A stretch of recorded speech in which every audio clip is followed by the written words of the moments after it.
30 Zen stories to help you perfect yourself and change your destiny. Welcome back, everyone, to Mind Podcast. Reading and enjoying these small classic Zen stories will help you grasp the unique allure of Zen thought in a natural and comfortable way. You'll understand that although Zen is profound, its form is exceedingly simple and lively, touching the heart without the need for words. Each story in this book fully embodies the wisdom of Zen masters and Buddhist scriptures, containing countless genuine meanings of life, making it an excellent book for life enlightenment. 1. Eating honey to repent. When Zen master Ikkyu was still a young novice, he already had a Zen demeanor. One day, a disciple gave his master a jar of honey. The master, planning to go out, thought, leaving this honey in the room is unsafe, Ikkyu might eat it. So he called Ikkyu over and instructed, Ikkyu, a disciple just gave us this jar of poison. It's very potent and extremely dangerous, so don't eat it out of greed. Ikkyu was very intelligent and understood his master's hint. After the master left, Ikkyu drank all the honey. After finishing it, he wondered how to face his master upon his return. With quick thinking, he conveniently broke his master's favorite vase. When the master returned, Ikkyu pretended to cry loudly on the floor, saying, Master, I have committed an unforgivable sin. Ikkyu, what did you do wrong? Master, I broke your favorite vase. Ikkyu, how could you be so careless and break such a precious vase? Ikkyu, feigning deep remorse, said, Master, I knew I shouldn't have broken your vase, so to repent, I decided to take my own life. That's why I drank the poison. This kind of repentance left the master in a bittersweet dilemma, both laughing and crying at once. Zen wisdom.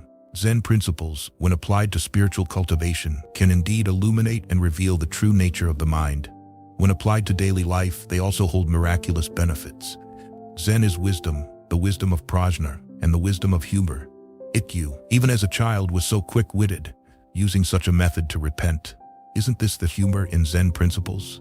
2. Clearing the clouds to see the sky. A devotee asked Zen master Buddha Guang, the sutras say that worshipping 100,000 Buddhas is not as good as worshipping one selfless practitioner.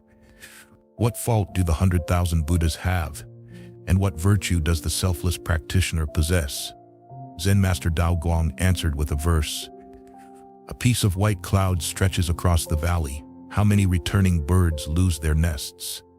This means that because of an additional cloud, birds returning to their nests get lost and cannot find their way home.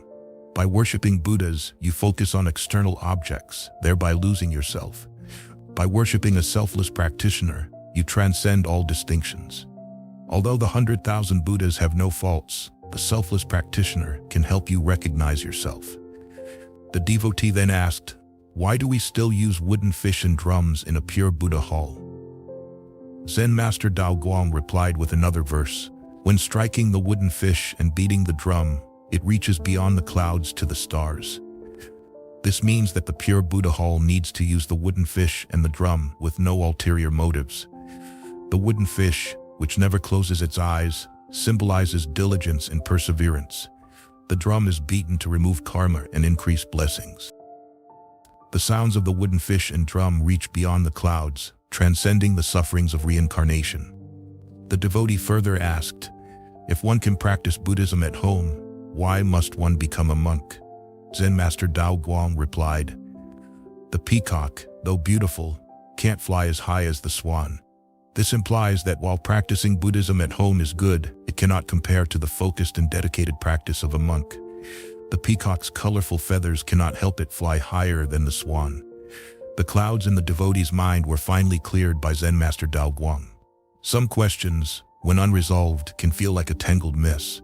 But once explained, it's like clearing the clouds to see the blue sky. 3. The length of life. One day, as the Buddha awaited his disciples' return from alms, he asked, Disciples, you've been busy collecting alms today. What is the purpose of it?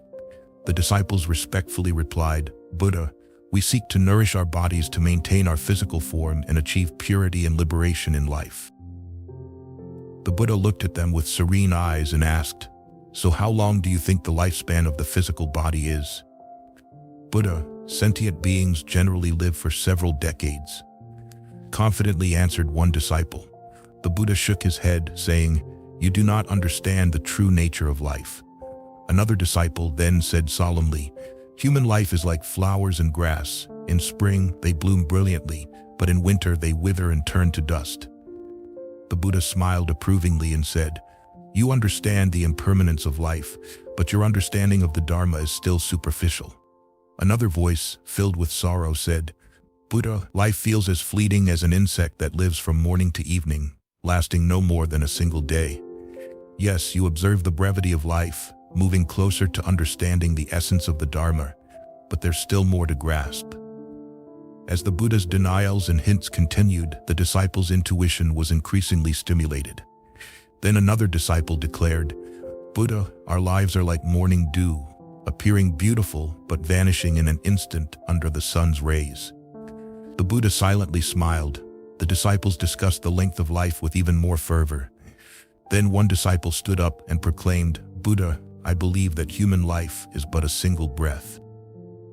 This statement astonished everyone, and they all looked to the Buddha for enlightenment. Yes, that's correct. Remember, disciples, not to be lazy or complacent, thinking life is long.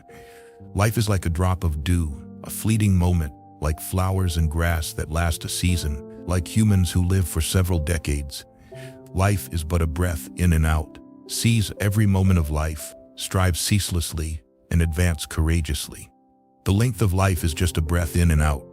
Only by understanding this can one truly grasp the essence of life. For like water to water, Zen Master Xuanxia met Zen Master Xuefeng on the road. Xuefeng said, "A monk from afar passed away last night, and I feel deep sorrow.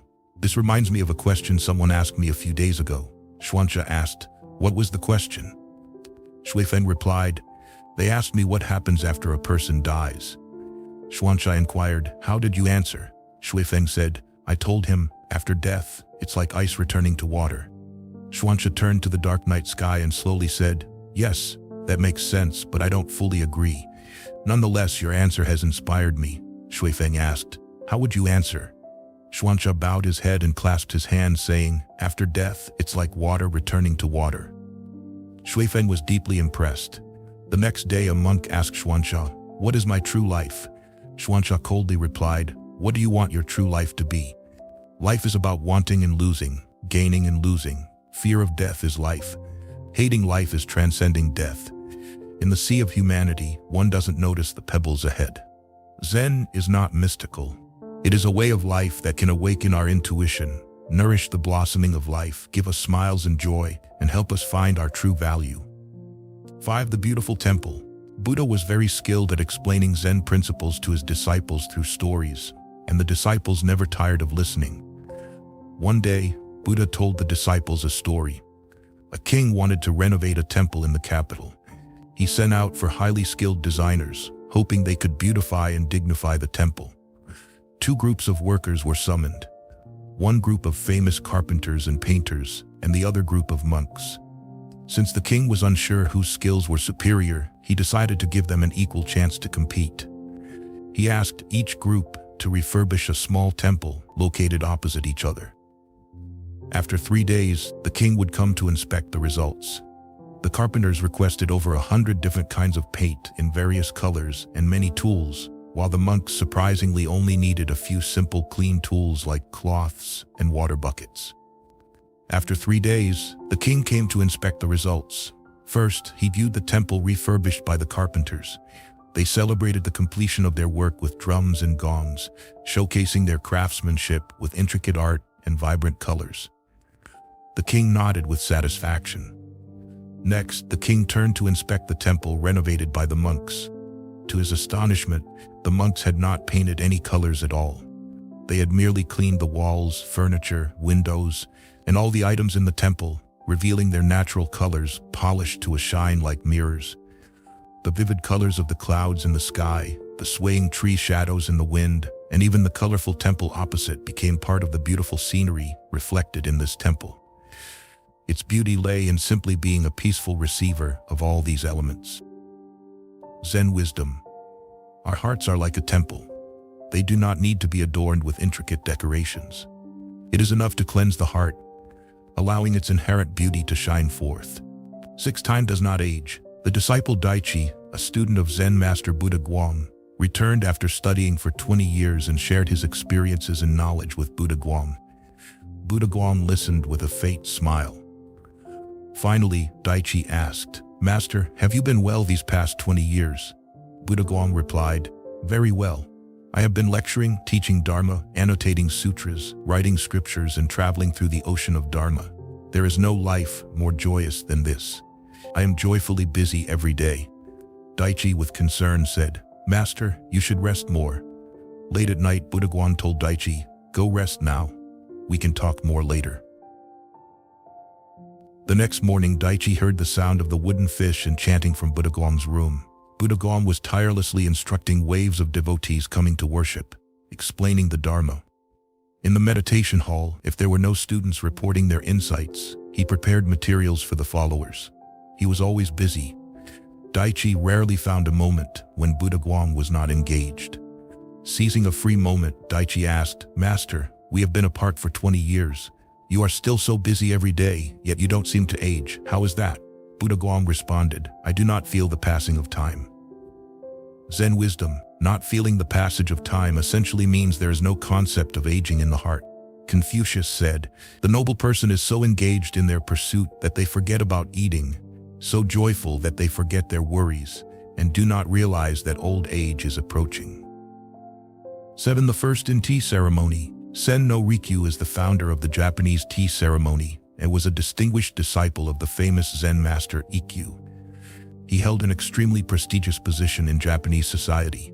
Once a man named Uji Rinjoan invited Sen no Rikyu to his tea ceremony. Rikyu accepted the invitation and brought several disciples along. Rinjoan was overjoyed yet very nervous. As he served tea to everyone, his hands trembled, causing the teaspoon to fall and the teapot to spill, making a mess. Rikyu's disciples snickered secretly. However, when the ceremony ended, Rikyu praised, "Today's tea ceremony by the host was the best in the world." His disciples, finding Rikyu's words unbelievable, asked him on the way back, "The tea ceremony was so clumsy, how could it be the best in the world?" Rikyu replied, "Rinjoan wanted us to enjoy the best tea, focusing wholeheartedly on making it. Because of this, he did not mind the mishap. This sincerity is what matters most." In the tea ceremony, sincerity is paramount. Regardless of how beautiful the tea setup is or how luxurious the tea utensils are, without genuine intention, it is meaningless. Zen wisdom. In the natural world, small seeds like peaches and pears can grow into vast trees bearing countless fruits. Likewise, inner sincerity manifests clearly in transforming small gestures into great deeds. Therefore, in cultivation, sincerity is essential. 8. The swordsmanship must be decisive. In modern Japan, there were two top swordsmen, Miyamoto Musashi and Yagyu Jubei. Musashi was Jubei's master. When Jubei asked Musashi how long it would take to become a master swordsman, the following dialogue ensued. "Master, how long will it take me to become a master if I strive hard?" Jubei asked. "A lifetime," Musashi replied. "I can't wait that long. If I work very hard, how long will it take?" Jubei persisted. 10 years, maybe. But my father is getting older, and I must serve him soon. What if I train even harder? Jubei asked. Then it will take 30 years, Musashi answered. Why is it that the more effort I put in, the longer it takes? Jubei wondered. People like you who are impatient and seek quick results never succeed, Musashi explained. Jubei understood the principle and decided to stay and learn from Musashi. Musashi taught Jubei not by discussing swordsmanship, but by having him do chores like cooking, washing, and cleaning without mentioning the sword. 3 years passed, and Jubei continued to do these chores, feeling uncertain about his future. One day, Musashi struck him from behind with a wooden stick. The next day, while Jubei was cooking, Musashi struck him again. From then on, Jubei stayed on guard, ready to defend against sudden attacks. Gradually, he reached a higher state of awareness, and Musashi was satisfied. Eventually, Jubei became the most renowned swordsman in Japan. Zen wisdom. Zen involves transcending external forms and seeking absolute liberation, a fundamental aspect of Zen practice. Embrace tasks without force or obsession, and great achievements will come naturally. 9. Knowing when to let go. When Zen Master Huiyuan was young, he enjoyed traveling to various places. Once, he met a man on the road who loved smoking. They traveled a long way together through the mountains and eventually rested by a river. The man offered Zen Master Huiyuan a bag of tobacco. Huiyuan gladly accepted the gift, and as they talked, finding great harmony in their conversation, the man also gave him a pipe and some more tobacco. After parting ways, Huiyuan thought to himself, "This thing makes people feel very comfortable, but it will disturb my meditation. Over time, it will be hard to quit this habit, so it's better to stop early." Thus, he threw away both the pipe and the tobacco. A few years passed, and Huiyuan became fascinated by the I Ching. It was winter, and the weather was freezing. He wrote a letter to his teacher, asking for some cotton-padded clothes. However, the letter took a long time, and winter passed. The snow on the mountain began to melt, yet the clothes never arrived, nor did he hear back from the messenger. Huiyuan then used the I Ching to divine the situation and found that the letter had not reached his teacher. He thought, "The I Ching may be accurate, but if I become engrossed in this, how can I fully devote myself to Zen practice?" From then on, he no longer engaged with the I Ching. Later, Huiyuan became obsessed with calligraphy, practicing daily and achieving some minor success. Some calligraphers praised him highly. However, he realized, "I am straying from my path again. If I continue this way, I will become a calligrapher instead of a Zen master." So, he devoted himself fully to Zen practice, discarding everything unrelated to Zen, eventually becoming a great master in the Zen tradition. Zen wisdom. Understanding one's goal is certainly precious, but even more precious is the spirit of tireless perseverance towards that goal. Additionally, recognizing when one has deviated from the goal and correcting course immediately is crucial. 10. Sincerity without deceit. During the Song dynasty, there was a Zen master named Dao Kai, who practiced for many years and upon attaining enlightenment, began traveling to spread Zen principles to the public. Zen Master Dao Kai traveled to many places and served as the abbot of several temples, including Jingren Temple and Tianning Temple. His reputation reached the emperor, who greatly admired his work and decided to bestow upon him a robe to honor his virtuous efforts in promoting Buddhism, along with the title of Master Ding Jiao. Upon hearing this news, Zen Master Dao Kai surprisingly and firmly refused to accept these honors. The emperor then sent Li Shaoshou from Kaifeng Prefecture to personally deliver the emperor's goodwill message to Dao Kai. However, the Zen master still refused to accept the honors.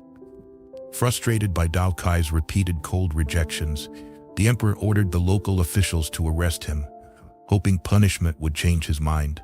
The local official, who had previously heard Dao Kai preach, deeply understood the master's honest and loyal nature. When he arrived at the temple, he dismissed his subordinates and spoke softly to Dao Kai. "Master, you look very weak and pale. Are you ill?" Dao Kai shook his head and said, "No." Seeing that his hints were not working, the official directly said, "Master, if you claim to be ill, the emperor will surely excuse your previous hardships of traveling and teaching." Still, Dao Kai shook his head, calmly replying, "If I am not ill, I cannot pretend to be ill just to avoid punishment." The official, moved and exasperated, had no choice but to reluctantly escort the Zen master to Sishou. Zen wisdom. Sincerity without deceit, not pretending, keeping promises, and practically seeking progress. Sincerity is a fortress of character. 11. Uninfluenced by conflict. An old monk was teaching a young novice how to preserve shiitake mushrooms. The old monk instructed the novice to wrap each mushroom carefully in plastic bags. The novice thought it was a tedious process but followed the instructions. In the fall, the monk asked the novice to retrieve the stored mushrooms to eat. The novice hurried to get them and soon returned, saying, "Master, the mushrooms have all rotted and are inedible." The master calmly said, "Open some other bags and check." The novice did as told and came back smiling. "Only one mushroom in this basket is spoiled. The rest are perfectly fine and edible." The master used this to teach the novice, life is like a basket of mushrooms.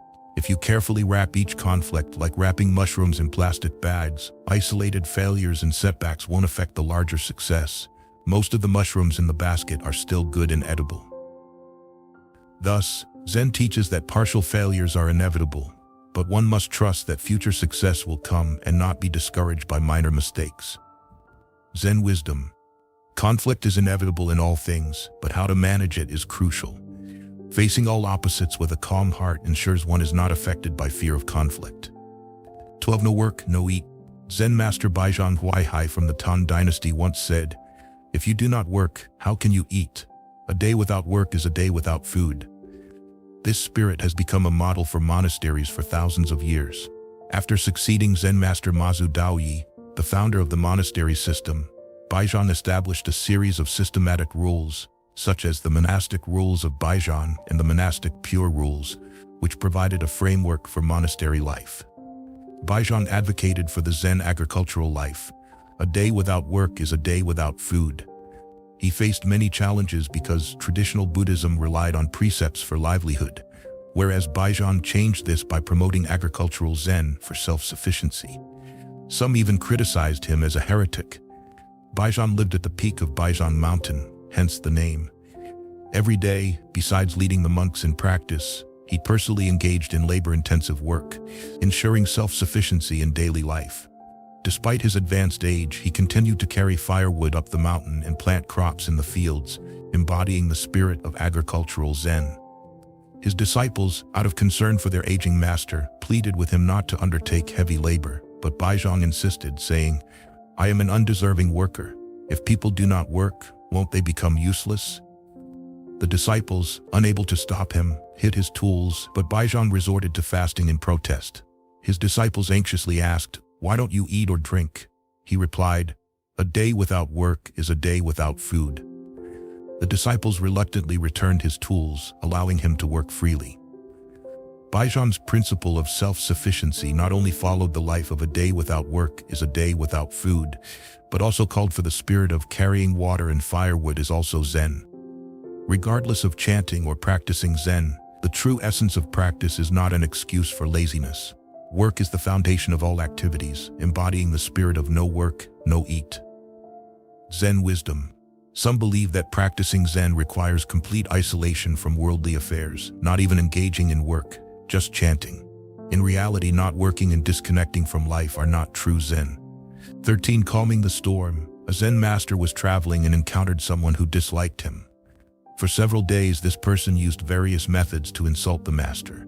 Finally, the master turned around and asked, "If someone offers you a gift, but you refuse to accept it, to whom does the gift belong?" The person replied, "It belongs to the person who offered the gift." The master smiled and said, "That's right. If I do not accept your insults, then you are insulting yourself." The sixth patriarch said that people have six senses and that we live with them, and we cannot sever these six senses. We cannot sever the relationship between our senses and their objects. Thus, we must determine not to let our minds be contaminated by the myriad external scenes and not be influenced by what is outside our sensory perceptions to achieve the true nature of constant freedom. Zen wisdom. Just as the master said, if the mind is not disturbed by others, using stillness to control movement and calmness to counteract evil, one will not suffer and be swayed by any external intrusion. The Snow Peak and the Undelivered Letter. Snow Peak Temple on Mount Siming in Ningbo, Zhejiang, has produced many eminent monks over the generations, all taking the name Snow Peak. However, in Zen records, the Snow Peak Zen master refers specifically to Zen master Snow Peak Chongxian of the authentic lineage. Zen master Snow Peak had a compassionate heart, tirelessly spreading the meaning of the Buddhist teachings, helping people understand the essence of life. He established a unique and new style in the Zen forest. Scholars and monks from all over competed to study and prove themselves. After arriving at Snow Peak Temple, he adorned the Buddha land, turning it into a new ancestral hall of the Yunmen Zen tradition. At that time, other Zen schools were declining, but only the Yunmen school thrived. Hence it was called the Revival of Yunmen. Initially, Zen master Snow Peak met the magistrate Zheng Hui by the Huai River. Zheng Hui asked, "Zen master, where are you going?" Snow Peak politely replied, "Maybe to Chentan or to see the Zen platform." Zheng Hui suggested, "The abbot of Lingyan Temple, Zen master San, is very kind to me. I will write you a letter of introduction. He will surely treat you well." But when Zen master Snow Peak arrived at Lingyan Temple, he did not present the letter of introduction to the abbot. Instead, he stayed with the others for 3 years. 3 years later, Zen Hui, on an assignment to Zhejian, visited Zen Temple to find Snow Peak, but none of the monks knew of him. Zen Hui didn't believe it and personally searched the monks' quarters, eventually finding Snow Peak. He asked, "Why didn't you go to see the abbot? Did you lose my letter of introduction?" Snow Peak replied, "No, but I am a Snow River monk seeking nothing, so I could not be your letter carrier." He then handed back the untouched letter to Zen Hui, and they laughed heartily. Zen Hui took Snow Peak to meet Abbot San, who appreciated his talent. Later, when Kuifeng Temple in Suzhou needed an abbot, Snow Peak was recommended for the position. Zen wisdom: seeking nothing, one's virtue stands tall. Seeking help from others cannot compare to relying on oneself. As long as one strives with effort, there is no fear that one's talents will go unnoticed. Efforts will eventually be rewarded. 15. The Dai House and Genuine Love. Zen masters often tell unexpected stories, and there is a classic love story in the Zen records of Japan.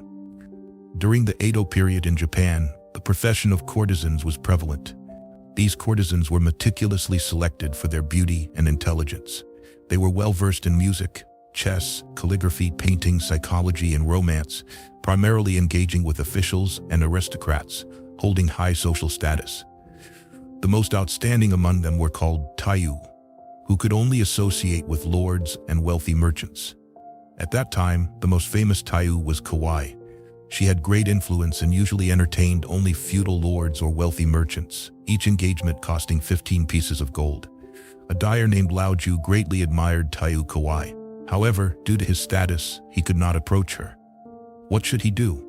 Eventually, he thought of a way. He saved every penny for 3 years, working hard to accumulate 15 pieces of gold. He then falsely claimed to be a wealthy merchant from Osaka, seeking to meet Taiyu Kawai. To his delight, he succeeded. Lao Ju finally met the person he longed for day and night, Taiyu Kawai. Upon parting, Taiyu Kawai said to him, "Please come again." Others would usually say, "I will come again," but Lao Ju sincerely replied, "It will take me another 3 years to return." Taiyu Kawai was deeply moved. After some questioning, she learned that he had worked hard for 3 years just to meet her. "When I gain my freedom, I will marry you. To show my sincerity, I give you these 300 pieces of gold I have saved," Kawai told Lao Ju. Eventually, Taiyu Kawai gained her freedom and married Lao Ju. The couple worked together, establishing the #1 Dai house in Edo. Zen wisdom: everything has its cause and effect. Good causes bring good effects. Sincerity is the greatest virtue, naturally leading to the greatest reward. All is empty. Life is not about enduring suffering, but seeking happiness. However, such happiness is often fleeting and suffering seems endless. Humanity often doesn't know why. Thus, humanity is equally ignorant and suffers from having, while no one suffers from not having. The root of suffering requires self-exploration to gradually understand its rationale. By negating suffering, one can gradually escape it and seek happiness. Zen Master Dao Guang once asked Zen Master Daju Huihai, "Zen Master, with what kind of heart do you usually practice?" Daju replied, "This old monk has no mind to use and no way to practice." Dao Guang said, "Having no mind to use and no way to practice, why do you gather people daily and urge them to practice Zen?" Daju replied, "This old monk has neither a tile above nor land below. Where is the place to gather people?" Dao Guang said, "In reality, you gather people and discuss the way daily." "Isn't that preaching and guiding people?" Daju said, "Don't accuse me wrongly. I don't even have a tongue. How can I lie?" Dao Guang asked, "Does your presence in the mundane world with emotions and relationships and the reality of practicing and preaching Zen mean nothing?" Daju replied, "It is all real." Dao Guang asked, "If it is real, why do you deny it all?" Daju replied, "Falsity must be denied. Reality must also be denied." Finally, Dao Guang attained great enlightenment. Zen Master Daju Huihai denied all embellishments and words, not because he was lying, but because denying everything is the affirmation of all. Zen wisdom: all is empty. Only in this thorough negation can there be absolute affirmation. Calm mind, peaceful world. A devout disciple brought fresh flowers to offer to the Buddha at the temple every day. Zen Master Wude joyfully said, "According to the scriptures, those who often offer flowers to the Buddha will enjoy blessings and a dignified appearance in their next life."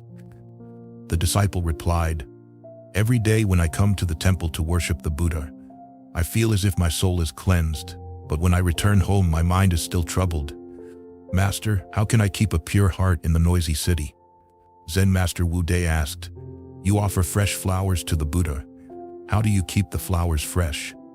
The disciple answered, "The only way to keep flowers fresh is to change the water daily and cut the stems, because the ends of the stems soak in water and can rot, making it hard for them to absorb water and easy for the flowers to wither." Zen Master Wu Dei said, "Keeping a pure heart follows the same principle. Our living environment is like the water in the vase, and we are the flowers. Only by constantly cleaning our body and mind, changing our disposition, and continually repenting, reflecting, and changing our bad habits and shortcomings can we continuously absorb the nourishment of nature." After listening, the disciple was pleased and bowed in gratitude, saying, "Thank you, Master, for enlightening me. I hope to have the opportunity to live close to you, enjoying the life of a Zen practitioner at the temple, hearing the morning bell and evening drum, and experiencing peace through the Bodhi teaching." Zen Master Wu Dei replied, "Your breath is the Bodhi chant, your pulse is the bell and drum, your body is the temple, and your ears are the Bodhi trees. Peace is everywhere. Why wait for the chance to live in the temple? If one cannot eliminate delusions, even living in an ancient temple deep in the mountains cannot maintain the present moment's importance. Zen practice does not require mountains. If the inner fire is extinguished, the heart will be at peace." Zen wisdom. The 28th Patriarch Bodhidharma came to China and transmitted his teachings to Huiker and eventually to Huineng, whose stories make people's minds drift into a trance. The idea of directly pointing to the human mind, seeing one's nature, and becoming a Buddha is indeed profound. As Master Hongyi said, "Zen is natural, without any compulsion." 18. The beggar buys a cake. An elder in a Zen monastery was known for making delicious cakes. The cakes from their monastery were fragrant and sweet, and visitors to the mountain would flock to buy them, enhancing the monastery's prosperity. One day, a beggar dressed in rags came from afar to the monastery, clamoring to try the famous cake. The young monks, seeing the beggar's dirty and shabby appearance, didn't want to let him into the kitchen, leading to a standoff. At that moment, the elder appeared and advised his disciples, "A person who has renounced worldly life must be compassionate. How can you behave like this?" He then personally chose a large cake and respectfully handed it to the beggar. The beggar was deeply moved, and after eating the cake, took out his last 3 coins and said, "This is all the money I have from begging. I hope you will accept it." The elder took the coins, put his hands together, and said, "May you travel safely." The disciples were puzzled and asked, "Why accept money from a beggar?" The elder replied, "The beggar came from afar just to taste our cake. Shouldn't we let him eat for free? But his gesture of offering all he had shows his understanding of gratitude and respect, so we should accept his coins. This sense of being appreciated and respected may lead him to great success in the future." Decades later, a wealthy merchant came to the mountain to thank the elder for that one meal.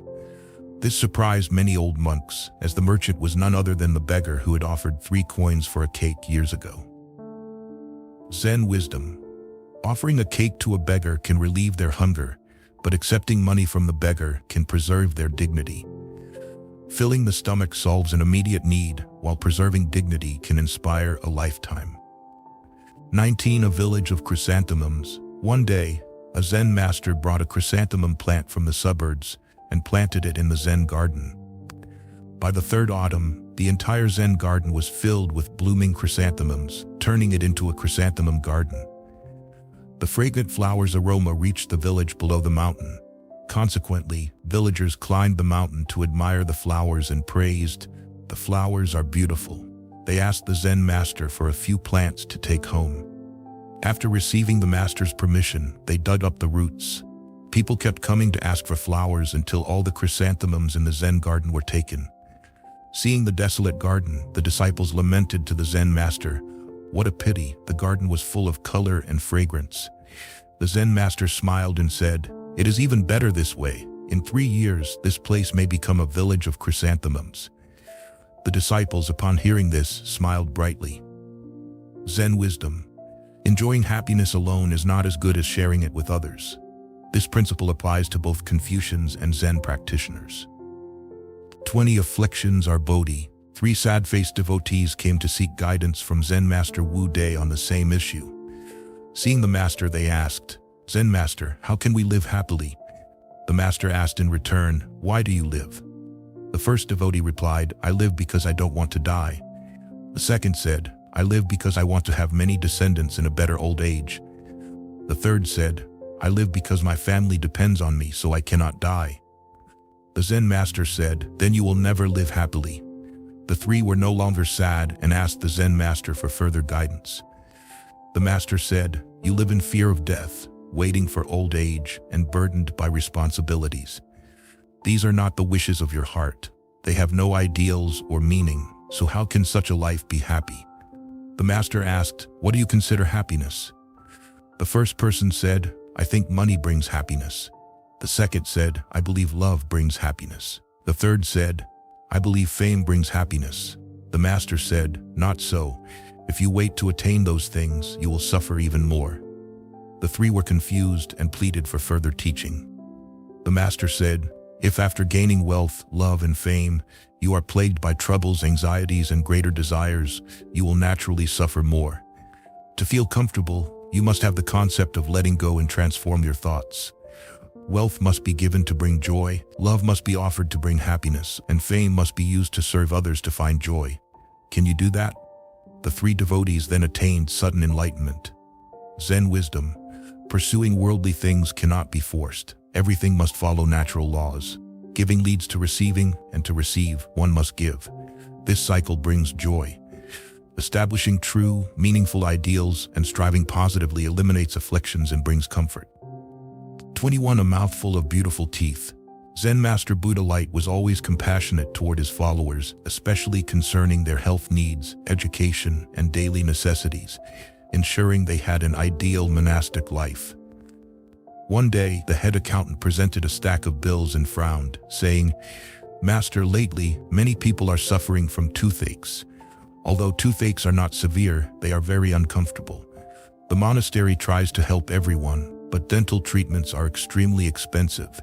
One person getting a few teeth replaced costs hundreds of thousands of dollars, creating a significant financial burden. Regardless of the difficulty, we must find a way to help," the master insisted.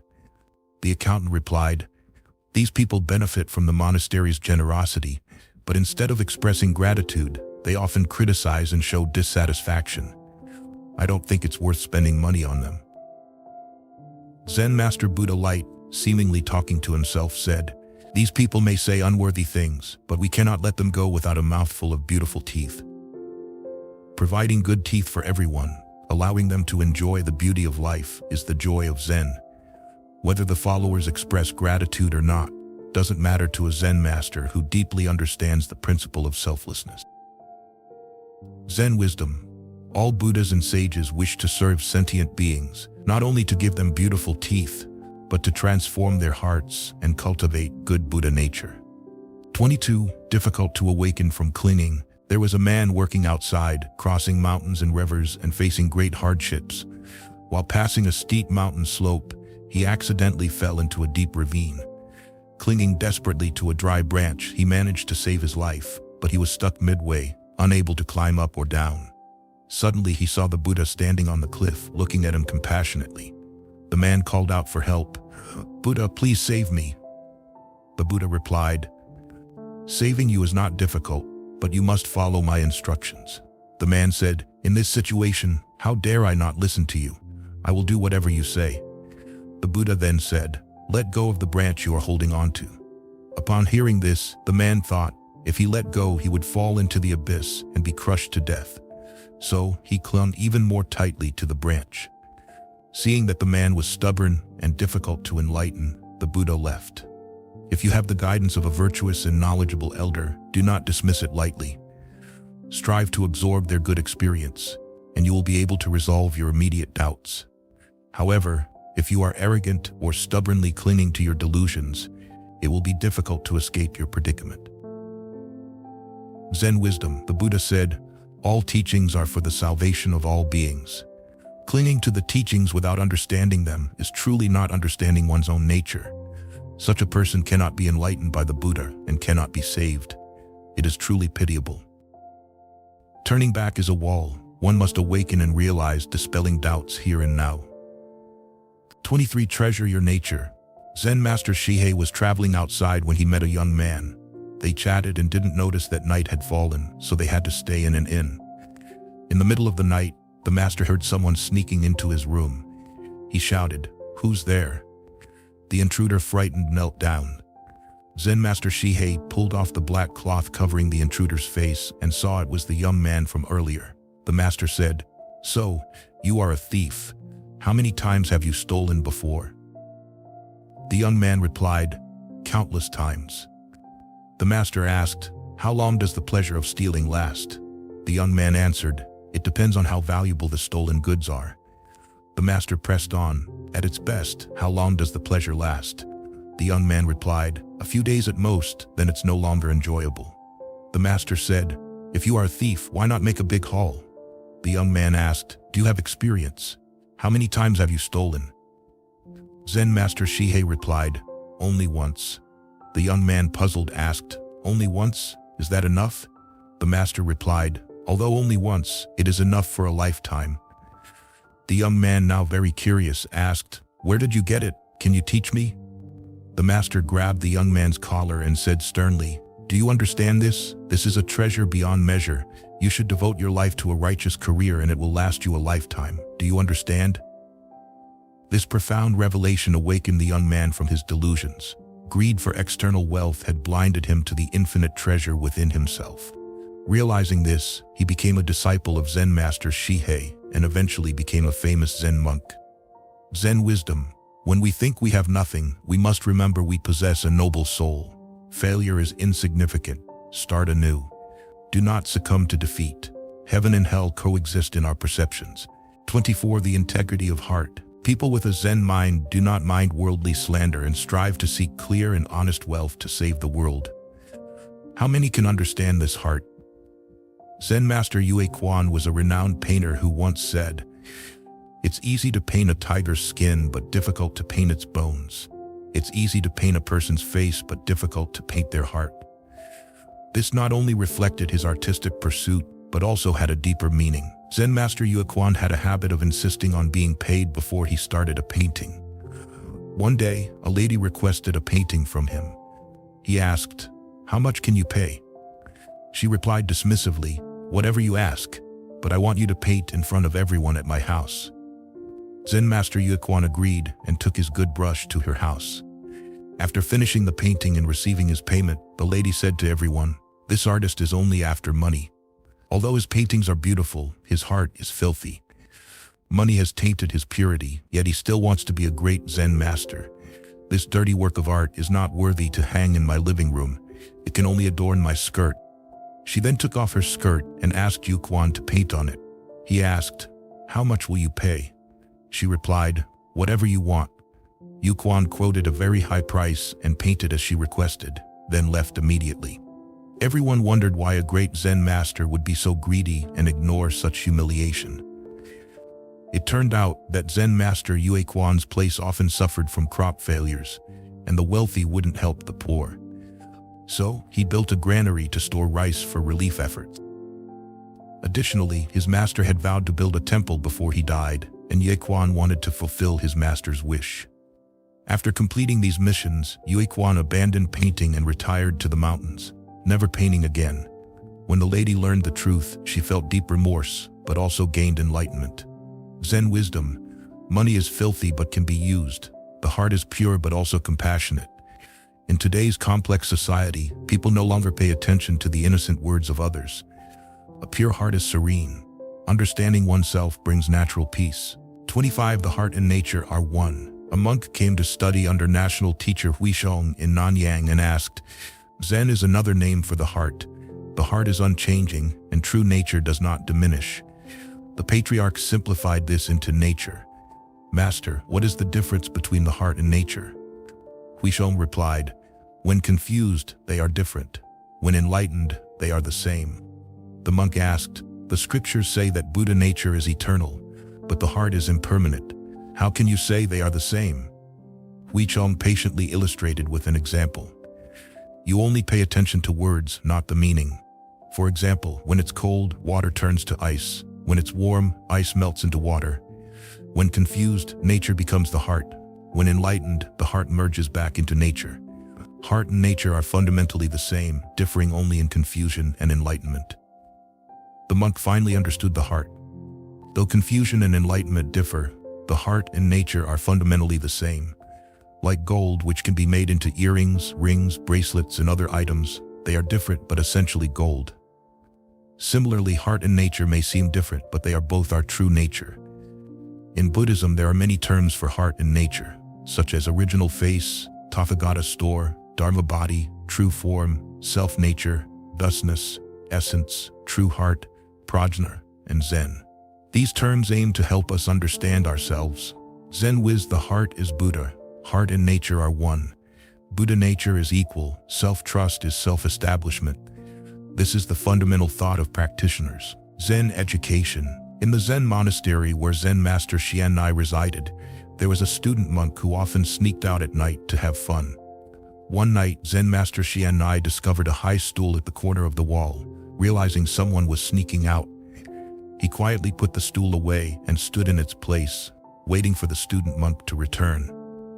Late at night, the monk came back, unaware that the stool was gone, and jumped down, landing on Zen Master Xian'ai's head before hitting the ground. The monk was shocked to see the master and didn't know what to do. However, Zen Master Xian'ai did not scold him.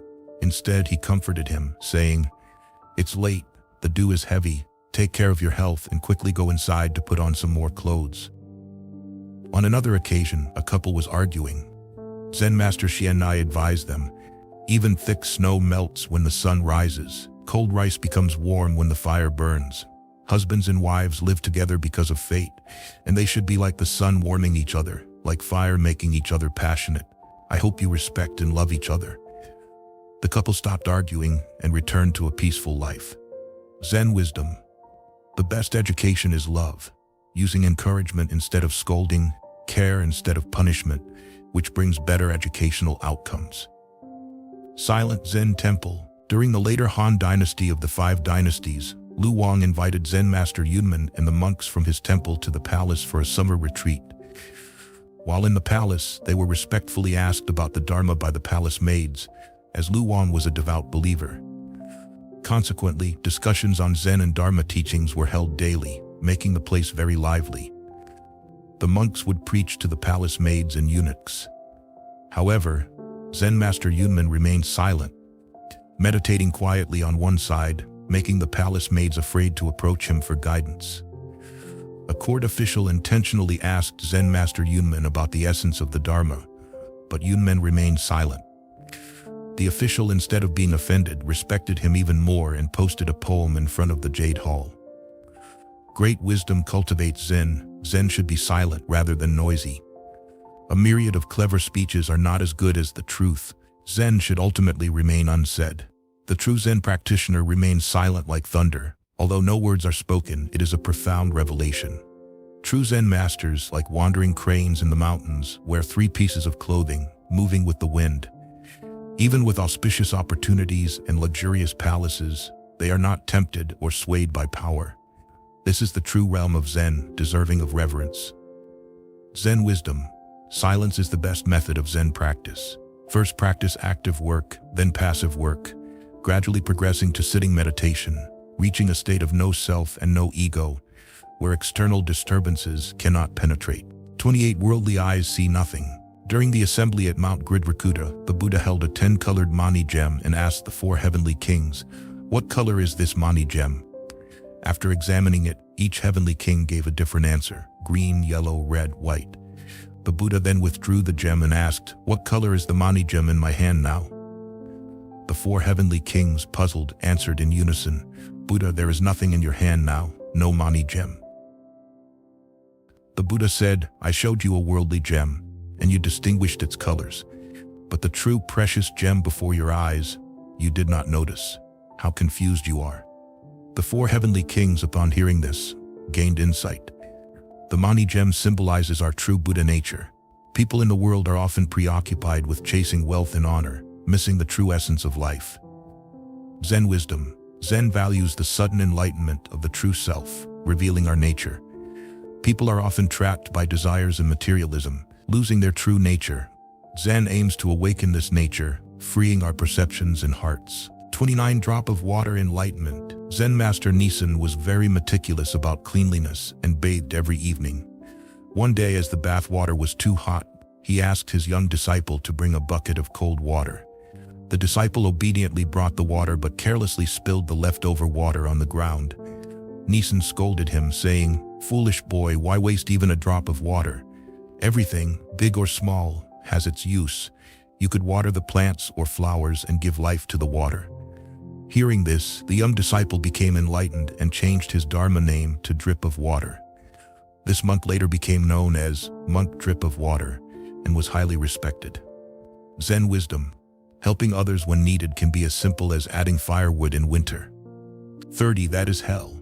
Zen Master Hakuin of the Edo period in Japan was a restorer of the Rinzai school. He shunned fame and lived in small rural temples, spreading the Dharma through writing and teaching. His disciples, such as Tori Enji and Gassen Joseki, were highly intelligent and talented.